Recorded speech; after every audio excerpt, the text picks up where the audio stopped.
स्वागत है आप सबका हमारे YouTube channel education point coaching classes में।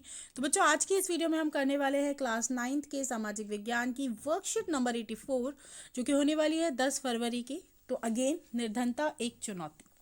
लास्ट 3 वर्कशीट से हम इस चैप्टर को काफ़ी डिटेल में पढ़ रहे हैं। लास्ट वर्कशीट में हमने पढ़ा था बेटा कि कैसे भारत में कुछ ऐसे समूह हैं जो निर्धनता रेखा के नीचे आते हैं और उन्हें अपने दैनिक आवश्यकताओं को पूरा करने के लिए अनेक समस्याओं का सामना करना पड़ता है।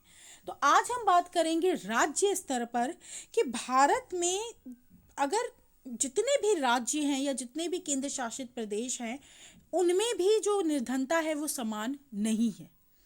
वो इसलिए क्योंकि भारत में निर्धनता का एक और पहलू या आयाम है।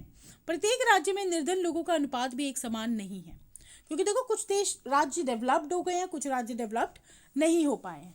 1970 के दशक के प्रारंभ में राज्य स्तरीय निर्धनता में सुदीर्घकालीन कमी हुई है, यानी कि बहुत से ऐसे राज्य हैं जिसमें गरीबी का स्तर जो है वो कम हो गया है। निर्धनता कम करने में सफलता की दर विभिन्न राज्यों में अलग अलग है, लेकिन जो कुछ राज्य हैं जो बहुत जल्दी अपनी गरीबी को खत्म कर रहे हैं, लेकिन कुछ राज्यों में अभी भी निर्धनता देखने को बेटा मिल रही है, जैसे कि उड़ीसा, मध्य प्रदेश, बिहार और यूपी। ये सबसे निर्धन राज्यों में आते हैं। वहीं अगर इनकी तुलना में मैं बात करूं केरल, महाराष्ट्र, आंध्र प्रदेश, तमिलनाडु, गुजरात और पश्चिम बंगाल की, तो इन्होंने अपनी निर्धनता को काफी हद तक कम कर लिया है। वहीं पंजाब और हरियाणा ऐसा राज्य है जिसने कृषि के दम पर अपनी निर्धनता को कम किया है। तो हर एक राज्य में अपनी कुछ प्लस पॉइंट है जिस वजह से वो निर्धनता कम कर पा रहे हैं। जैसे कि मैंने आपको बताया, पंजाब और हरियाणा कृषि काफ़ी अच्छी कर रहा है। वहीं केरल में मानव संसाधन के ऊपर ज़्यादा ध्यान दिया जा रहा है। पश्चिम बंगाल में भूमि सुधार आंदोलन किए गए हैं। तो वहीं आंध्र प्रदेश और तमिलनाडु में अनाज का सार्वजनिक वितरण करके इस निर्धनता को कम करने की कोशिश की गई है, और इनकी जो कोशिश है वो रंग भी ला रही है। ये राज्य दिन प्रतिदिन अपनी निर्धनता रेखा में रहने वाले लोगों को ऊपर की ओर खींच रहे हैं। तो रिजल्ट तो काफ़ी अच्छा आ रहा है। वहीं पे अगर ये हम चार्ट को देखें तो यहाँ पे जो सबसे गरीब राज्य है वो आ रहा है बेटा आपका Bihar. Bihar with the percentage of 33.7%, यानी कि यहाँ पर हर 100 में से 33.7 व्यक्ति जो होते हैं वो गरीब होते हैं। इसके बाद उड़ीसा, और फिर है हमारा असम, मध्य प्रदेश, यूपी यानी कि उत्तर प्रदेश, कर्नाटक, पश्चिम बंगाल, महाराष्ट्र, गुजरात, राजस्थान, त्रिपुरा, तमिलनाडु, हरियाणा, दिल्ली, आंध्र प्रदेश, पंजाब, हिमाचल प्रदेश, केरल। और हमारा एवरेज गरीबी का अगर मैं बात करूँ तो वो 21.9% है। तो इस हिसाब से सबसे कम गरीब राज्य हो गया आपका हिमाचल प्रदेश एंड केरल, और सबसे कम गरीब राज्य हो गया, और सबसे ज्यादा गरीब राज्य है बेटा बिहार और उड़ीसा। वहीं अगर वैश्विक निर्धनता परिदृश्य की बात करें तो विश्व बैंक के अनुसार, यानी कि वर्ल्ड बैंक के अकॉर्डिंग, जो व्यक्ति 1.9 से कम रुपए कमाता है प्रतिदिन, उसको गरीब कैटेगरी में रखा जाता है। यानी कि आपको एक दिन में $1.9 तो कमाना ही पड़ेगा। वहीं 1990 के 36% से गिरकर 2015 में 10% हो गया है। भारत में अगर मैं इसकी या विश्व में इसकी अगर मैं बात करूं तो इस हिसाब से जो विश्व में निर्धनता का जो दो देशों के बीच में कंपैरिजन किया जाता है वो इसके अनुसार ही किया जाता है। वहीं अगर बात करें प्रश्नोत्तर की, तो सबसे पहला प्रश्न है, विश्व बैंक ने अत्यंत आर्थिक निर्धनता को किस रूप में परिभाषित किया है? तो विभिन्न देशों में अत्यंत आर्थिक निर्धनता विश्व बैंक की परिभाषा के अनुसार प्रतिदिन $1.9 से कम जीवन निर्वाह करना में रहने वाले लोगों का अनुपात 1990 में 36% था, जब 2015 में 10% हो गया है।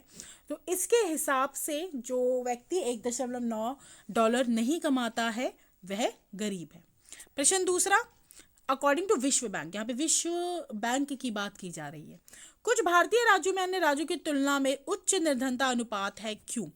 देखो, यहाँ पे अगर मैं बात करूँ तो कुछ राज्य हैं जैसे कि हमने अभी पढ़ा बेटा, उड़ीसा, मध्य प्रदेश, बिहार और यूपी, यहाँ पे निर्धनता ज़्यादा है। वहीं अगर बात करें केरल, महाराष्ट्र, आंध्र प्रदेश, तमिलनाडु, गुजरात, पश्चिम बंगाल, इन्होंने अपनी निर्धनता को काफ़ी हद तक कम कर लिया है। तो कारण क्या है? देखो, कारण सिंपल सी बात है, इन जिन राज्यों की मैं बात कर रही हूँ जिन्होंने अपनी निर्धनता को बहुत हद तक कम किया है, तो उन्होंने किसी ना किसी एक चीज़ को फोकस किया है और उस पर मेहनत करी है। जैसे पंजाब हरियाणा की बात करें तो उन्होंने कृषि पर ध्यान दिया है, केरल ने मानव संसाधन पे दिया है, पश्चिम बंगाल ने भूमि सुधार आंदोलन किए हैं, तो वहीं आंध्र प्रदेश और तमिलनाडु में अनाज का सार्वजनिक वितरण किया गया है। शायद इन राज्यों को भी किसी एक ऐसी चीज़ को पकड़ना पड़ेगा जिससे कि वो अपने राज्य में जो निर्धनता है उसको ख़त्म कर सके। और बाकी तो खैर थोड़ा सा राज्यों के स्तर पे भी बात हो जाए, जैसे कि यूपी बहुत ज़्यादा जनसंख्या के मामले में अगर हम देखें और क्षेत्र के मामले में भी काफ़ी विस्तृत राज्य है, पर फिर भी इन देशों की सरकार, इन राज्यों की सरकारों को कुछ ऐसा करना पड़ेगा जिससे कि निर्धनता की जो समस्या है उसको काफ़ी हद तक कम किया जा सके। चीन और अन्य दक्षिण पूर्वी एशिया के देशों में निर्धनता में विशेष कमी आई है, क्यों? देखो बेटा, अगर चीन और अन्य दक्षिण पूर्व एशिया के मैं देशों की बात करूं तो उनमें काफ़ी हद तक कमी आई है। वो इसलिए क्योंकि यहाँ पे तीव्र आर्थिक प्रगति और मानव संसाधन विकास में सबसे ज़्यादा लोगों ने इन्वेस्टमेंट किया है, यानी कि निवेश किया है। वहाँ पे मानव संसाधन को ज़्यादा इंपॉर्टेंस दी जा रही है, क्योंकि अगर एक मनुष्य पढ़ा लिखा होगा, अगर वो संसाधन के रूप में पाया जाएगा तो एक देश के लिए अनेकों संसाधन खड़े कर देगा। और अगर किसी देश की जनसंख्या अनपढ़ है, अस्वस्थ है, तो वो जितने भी संसाधन मौजूद है उनका भी प्रयोग नहीं कर पाएंगे। तो इसलिए सबसे पहले हर देश को अपने मानव संसाधन को मजबूत बनाना चाहिए। इसके अलावा कुछ आंकड़ों के आधार पर प्रश्न है, जैसे कि सबसे पहला 3 राज्यों की पहचान करें जहां निर्धनता अनुपात सर्वाधिक है। तो ये हमारे पास आंकड़े दिए हुए हैं। तो सबसे गरीब राज्य है बेटा बिहार 33.7%, उड़ीसा 32.6% और असम 31.9%। वहीं प्रश्न 2, 3 राज्यों की पहचान कर जहाँ निर्धनता अनुपात सबसे कम है। तो सबसे कम की अगर मैं बात करूँ तो केरल 7.1%, हिमाचल प्रदेश 8.1% और पंजाब 8.3%। तो इसी के साथ आज की वर्कशीट हमारी पूरी होती है। मिलते हैं नेक्स्ट वीडियो में, तब तक पढ़ाई जारी रखिए। Thank you so much.